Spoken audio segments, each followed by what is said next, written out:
If you think it's time to fucking rock and fucking roll out of control, well then you know you've got to rock the block. You fucking sock, my fucking cock. Cause when you rule, you fucking school all of the fools out of their jewels. Cause if you think it's time to fucking rock. What's going on, PFC? It's J Tundra.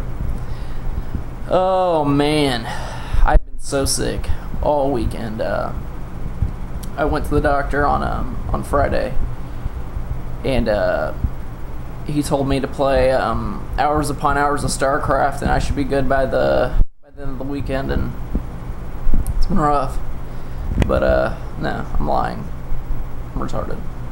Anyways, I want to talk a little bit about you know, what everybody's, or all the free agency signings and stuff like that. Obviously, the big name that was signed was Julius Peppers. Honestly, the only two teams that have really done a lot in free agency were our two shit teams in our division, the Bears and the Lions.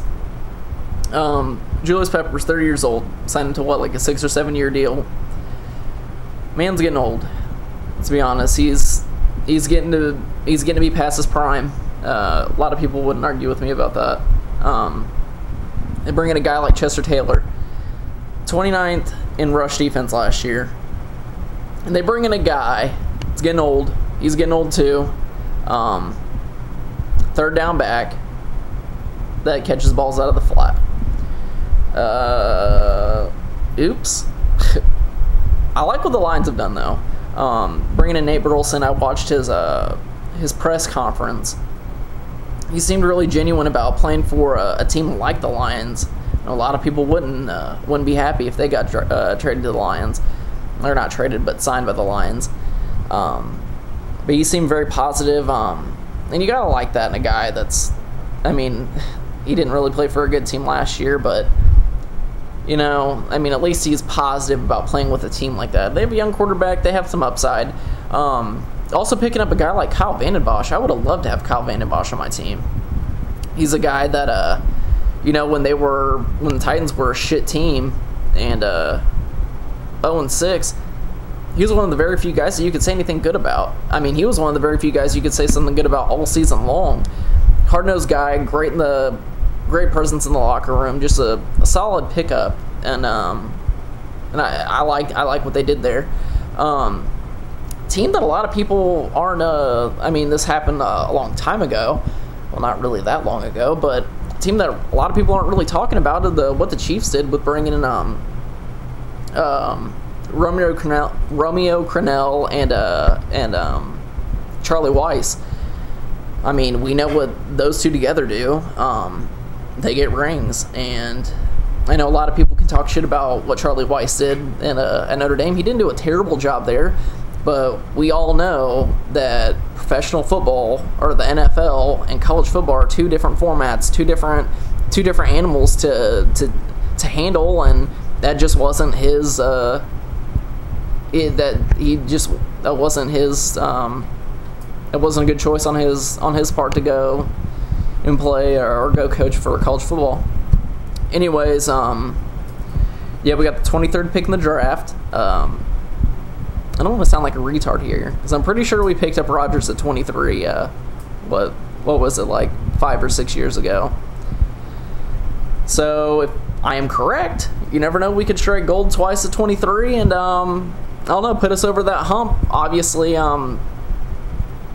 we need offensive line because we got rid of Clifton. I don't see us really getting a good offensive lineman at 23. I think that'll be sort of something that we go maybe trade for. A second running back. I mean, offensively, we're good on the offensive side, besides, you know, the offensive line. Defensively, I really wanted us to pick up Dante Robinson. He's such a good cornerback, and I mean, that's just not how the Packers just don't roll like that. They don't just go and open their pocketbooks during free agency. They hardly ever do that. They always stick to the draft and build from there. So, but yeah, I was really hoping we'd pick him up. But he went home to Atlanta. So draft's a little over a month away, I think. I don't know. So yeah, only time will tell what direction Ted Thompson and company go. So I guess we'll just see when that time comes. It's J800. Take care, guys.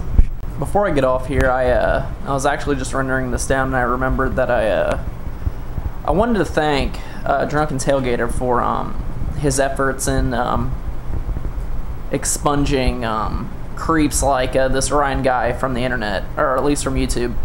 For him to take time out of his day to, or even on a day that he had off from work, to go and to make a video to inform us or enlighten us on a guy that's a grown-ass man trying to pick up or that's flirting with women that are well under the age of consent. It makes me have a lot of respect for him. So I want to thank you for your efforts. Obviously the guy, as far as I'm aware, has deleted his account. I'm sure he made another one.